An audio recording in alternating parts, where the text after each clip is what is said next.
በጣም የሚያስገርም ጨዋታ ነው። እኔ አንዳንድ እንዲህ አይነት ጨዋታዎችን ሳይ በትውስታችን ውስጥ ረጅም ጊዜ መቆየት ኃይል ስላላቸው ጨዋታው እየተደረገ በነበረበት ጊዜ የምታደርጊውን ስፔሲፊክ ነገር የምታስታውሽ ሁሉ ይመስለኛል። ጨዋታውን የት እንዳየሽ በቤት ማታይ ከሆነ ወጣ ብሎ የሚያይ ሰው ብዙ ሰው አለ። ከማን ጋር እንዳየ ምናምን ከ5 ከ6 ከ10 ዓመት በኋላ ከእንትና ጋር ነበር ያንን ጨዋታ ያየሁት ብሎ የሚናገርበትን አይነት ጥቃቅን የሚመስሉ ጉዳዮችንም ጭምር አብሮ የሚያቆይልን አይነት የትውስታ ኃይል ያላቸው ጨዋታዎች አሉ። የማይረሱ ጨዋታዎች አይ ቲንክ ከነዛ ጨዋታዎች መካከል አንደኛው ነው። በዚህ ዓመትም ካየናቸው ምርጥ ጨዋታዎች መካከል ደግሞ ምንድነው የምድብ ጨዋታ ቢሆን አንድ ነገር ነው፣ ወይም በአዲሱ የስዊዝ ፎርማት ወይም የሊግ ፎርማት ቢደረግ ኮንሲኩዌንስ ብዙ የለውም ማለት በጨዋታው ላይ መሸነፍ የአንድን ቡድን ወደ ቀጣዩ ዙር ማለፍ አለማለፍ ብዙ ላይ ወስነው ይችላል። 8 ጨዋታ ላይ ያደረጉት በመጀመሪያዎቹ 8 ጨዋታዎች 8 ጊዜ እድላለሽ ማለት ነው ወደ ሁለተኛው ዙር ለማለፍ።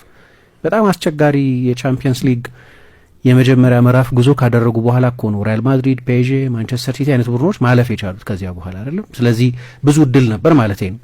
ይሄ ግን የቻምፒየንስ ሊግ ግማሽ ፍጻሜ ነው እና ለፍጻሜ በተቃረበ ቁጥር የሚያየው ሰው ብዛትና የሚሰጠው የትኩረት መጠንም ከፍ ይላል። አሁን የትላንትናውን አይነት ጨዋታ የማይዘነጋ ከሚያደርጉት ነገሮች አንዱ ስቴጁ ነው፣ ያሉበት ደረጃ። ቻምፒየንስ ሊግ ሴሚ ፋይናል ነው ጨዋታው የተደረገው። ስለዚህ እንደው ምሳ እንዳነሳሽው 6 ጎሎች መቆጠራቸው፣ ኦልሞስት ሁሉም ጎሎች ውብ መሆናቸው፣ ሁሉም 6ቱም ጎሎች ውብ መሆናቸው፣ እዚያ ላይ ደግሞ ያየነው የላሚን ያማል ምትሃት ከጎሉ ብቻ ሳይሆን በአጠቃላይ ኳስ በነቃ ቁጥር አሁን የሆነ ነገር ሊሆን ነው፣ የሆነ ነገር ሊያደርግ ነው፣ የሆነ ነገር ነው የሚያደርገው። አሁን እኔ ኤክስፔክት ማላረገውን የሆነ ነገር ያደርጋል። ያ ኤሌመንት ኦፍ ሰርፕራይዝ አለ። ኳስ በያዘ ቁጥር በትሪቬላ ነው የሚያቀብለው።